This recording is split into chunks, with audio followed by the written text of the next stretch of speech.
बहू, आज मेरी किटी है। मेरी किटी की सहेलियां आएंगी। सब इंतजाम अच्छे से होना चाहिए। खाने पीने के सामान में कोई कमी न रहे। और हाँ, गवारों की तरह कपड़े पहन कर न आना।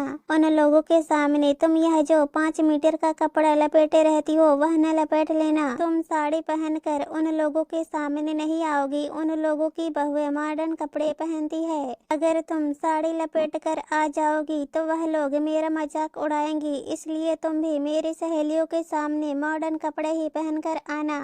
मेरी बात कान खोल कर सुन लो। उन लोगों के सामने ऐसा कोई काम न करना जिससे उन लोगों को यह पता चले कि तुम एक गंवार हो। पवित्रा की सास ने व्यंग्यात्मक लहजे में उससे कहा, मम्मी जी, मेरे पास मॉडर्न कपड़े नहीं है। पवित्रा ने धीरे से कहा, मैंने तुम्हें ला कर दिया तो था, वह कहाँ गया? पवित्रा की सास वंदना ने गुस्से में पूछा, मम्मी जी, मैंने वह सभी कपड़े दीदी को दे दिया था क्योंकि मुझे वह कपड़े पहनने ही नहीं थे। पवित्रा ने डरते हुए नजरें झुकाकर कहा, अब तो समय भी नहीं है कि मैं बाजार जाकर तुम्हारे लिए कपड़े लेकर आऊं। हे भगवान, मैंने ऐसा क्या पाप किया था कि मुझे ऐसी गंवार बहू मिली? मेरे तो पढ़े लिखे बेटे का जीवन ही बर्बाद हो गया। पता नहीं आर्यन के पापा को इस लड़की में क्या दिखाई दिया जो इस लड़की को अपनी बहू बनाकर ले आए। वंदना जी गुस्से में बड़बड़ा रही थी। अपनी सास की बात सुनकर पवित्रा की आंखों में आंसू आ गए। उसने कहा, कुछ नहीं, चुपचाप वहाँ से जाने लगी। तभी उसकी नजर अपने ससुर पर पड़ी। वह शायद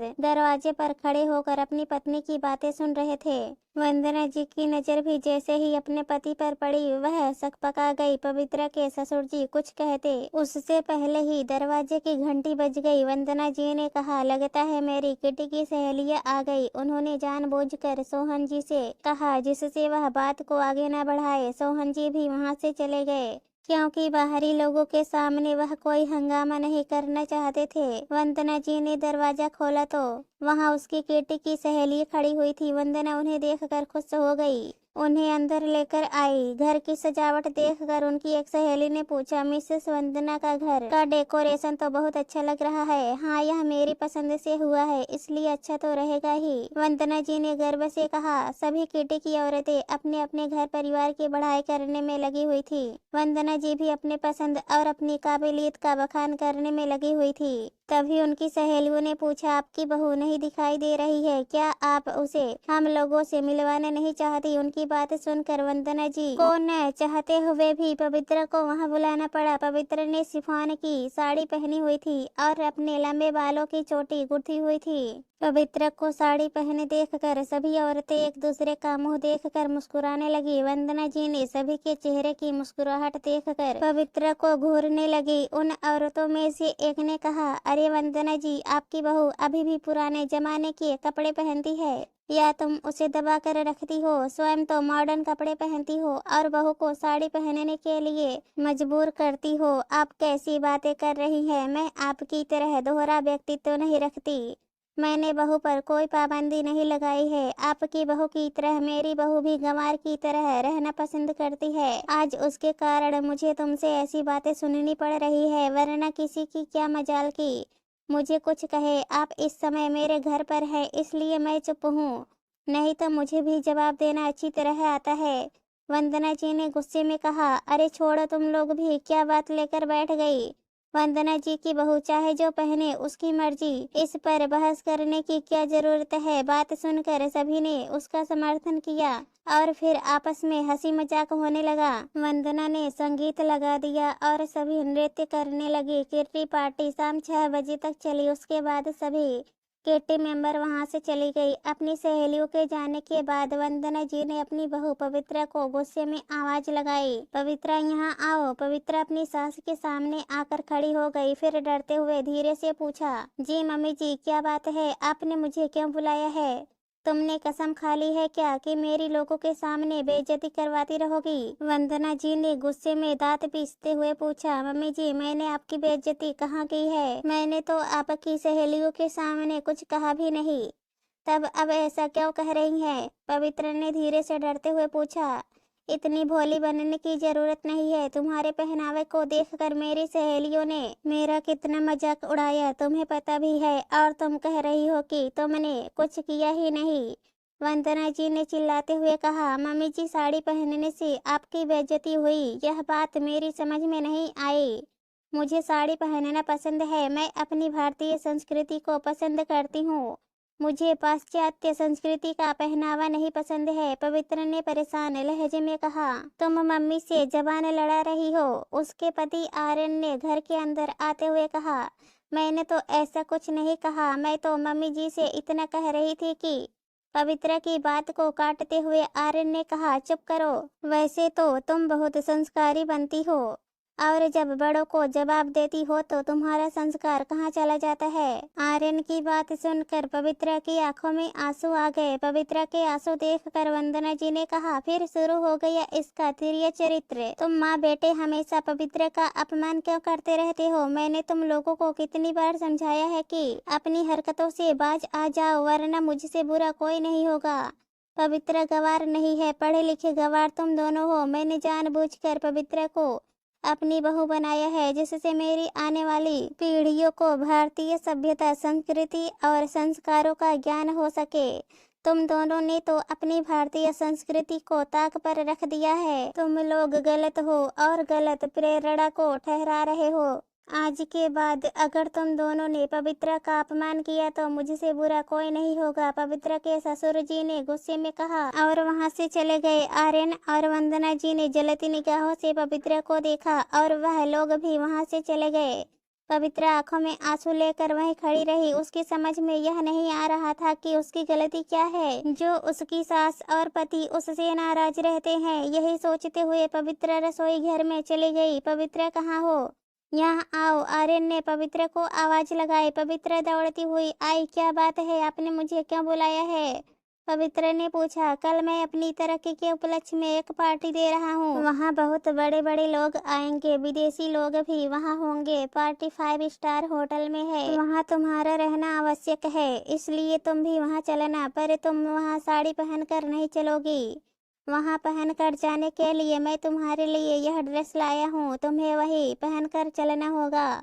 आर्यन ने पवित्र को एक पैकेट देते हुए कहा। पवित्र ने वह पैकेट अपने हाथ में ले लिया और उसे खोलने लगी। तभी फोन की घंटी बज उठी। सबका ध्यान उधर चला गया। पवित्र ने पैकेट रख दिया और फोन उठाया। उधर से उसकी माँ की आवाज आई। वह कह रही थी कि तुम्हारे पापा की तबीयत खराब है, वह तुमसे मिलना चाहते हैं। अपनी माँ की बात सुनकर पवित्र घबरा गई और उसने अपनी सास को अपने पिता की तबीयत के बारे में बताया और कहा कि वह अपने मायके जाना चाहती है। वंदना जी ने उसे मना करती उससे पहले ही सोहन जी ने कहा, पवित्र इसमें पूछने की क्या बात है, तुम जाओ, तुम्हारे पापा तुमसे मिलना चाहते हैं। अपने ससुर की बात सुनकर पवित्र अपने मायके जाने की तैयारी करने लगी। उसका मायका उसी शहर में था। उसने आर्यन से कहा कि वह कल पार्टी में जाने से पहले यहाँ आ जाएगी। उसके बाद पवित्र अपने मायके जाने के लिए निकल गई। अपने माता पिता से मिलने के बाद पवित्र बहुत खुश हुई। पवित्र को देखकर उसके पापा की तबीयत में भी सुधार होने लगा। पवित्र भी अपने माता पिता के पास आकर बहुत सुकून और शांति महसूस कर रही थी। दूसरे दिन पवित्र के पापा की तबीयत कुछ ठीक थी। पवित्र ने आर्यन को फोन करके कहा कि वह सीधे होटल आ जाएगी। आर्यन ने कहा कि तुम ड्राइवर के साथ होटल आ जाना और वही ड्रेस पहनकर आना जो मैंने तुम्हें कल ला कर दिया था। पवित्र अपने पापा को डॉक्टर को दिखाने के बाद अपने ससुराल चली गई। घर में कोई नहीं था, सब लोग होटल जा चुके थे। पवित्र भी तैयार होने के लिए अपने कमरे में गई। उसने जब अपनी ड्रेस देखी तो वह चौंक गई। वह एक गाउन था जो ब्लैक लेस था। पवित्र ने उसे बेड पर फेंक दिया और अपनी अलमारी में से एक कांजीवरम की साड़ी निकाली। साड़ी क्रीम कलर की थी और उसका बॉर्डर महरून रंग का था। पवित्र ने वही साड़ी पहनी और लंबे बालों का ढीला जूड़ा बनाया। गले में मैरून रंग की जड़ाऊ हार और हाथों में जड़ाऊ कंगन पहने। माथे पर मैरून रंग की बड़ी बिंदी और होठों पर मैरून रंग की लिपस्टिक लगाई। जब पवित्र ने तैयार होकर स्वयं को शीशे में देखा तो स्वयं को देखकर शर्मा गई। तभी उसका फोन बज उठा। पवित्र ने फोन उठाया। फोन आर्यन का था। कहाँ हो, कब तक होटल पहुँच रही हो? आर्यन ने गुस्से में पूछा। मैं तैयार हो गई हूँ, अब घर से निकल रही हूँ, मुझे होटल पहुँचने में ज्यादा समय नहीं लगेगा, आर्यन ने कहा। आर्यन फोन रखने के बाद पवित्रा होटल के लिए निकल पड़ी। कुछ समय बाद उसकी कार सड़क पर दौड़ने लगी। थोड़ी देर बाद ही कार होटल के कंपाउंड में खड़ी हुई थी। कार से उतरकर पवित्रा सीधे अंदर पहुंची। वहां सभी लोग आ गए थे। जैसे ही आर्यन की नजर पवित्रा पर पड़ी, उसके चेहरे पर क्रोध के भाव दिखाई देने लगे। वंदना जी भी वहां आ गई और फुसफुसाकर बोली, तुम्हें हमारी बेइज्जती करवाने में इतना मजा क्यों आता है? अब सभी लोग मेरे बेटे का मजाक उड़ाएंगे, कहेंगे कहाँ की गंवार आ गई है। तभी विदेश से आए हुए व्यक्तियों ने पूछा, मिस्टर आर्यन, आपकी वाइफ अभी तक नहीं आई, कहाँ रह गई है? यहाँ मेरी वाइफ उनसे मिलने के लिए बहुत एक्साइटेड है। आर्यन ने अपने चेहरे पर नकली मुस्कुराहट लाते हुए कहा, मिस्टर डेविड, यह है मेरी पत्नी मिसेस पवित्रा। वाओ, इंडियन ब्यूटी, आपकी पत्नी तो बहुत ही सुंदर है मिस्टर आर्यन, मारी ने कहा। पार्टी के सभी लोग पवित्रा के आसपास इकट्ठे हो गए और पवित्रा की साड़ी, उसके पहनावे और श्रृंगार की प्रशंसा करने लगे। तभी एक महिला ने वंदना जी से कहा, वंदना जी, आपने आज तक अपनी बहू से हमें नहीं मिलवाया। आज पता चला कि आपने उसे हमसे क्यों नहीं मिलवाया। वह इतनी सुंदर है, कहीं हमारी नजर न लग जाए।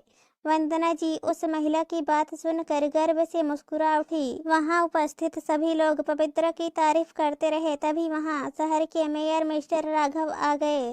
बातचीत के दौरान जब उन्हें पता चला कि पवित्रा ने हिंदी में पीएचडी किया है, तो उन्होंने खुश होकर पवित्रा के ससुर मोहन जी से कहा, सोहन, तुमने कभी बताया नहीं कि तुम्हारी बहू हिंदी में पीएचडी की है। मुझे अपने कॉलेज के लिए एक हिंदी की प्रवक्ता की आवश्यकता है। क्या पवित्रा बेटी मेरे कॉलेज में प्रवक्ता की नौकरी करेगी? मेयर साहब की बात सुनकर पवित्रा के चेहरे पर आश्चर्य मिश्रित खुशी दिखाई देने लगे। मेयर साहब की बात सुनकर वंदना और आर्यन के चेहरे पर भी गर्व की मुस्कुराहट फैल गई।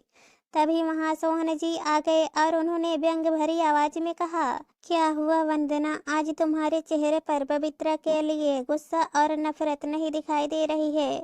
और आर्यन, तुम्हें आज पवित्रा एक गंवार नहीं लग रही है?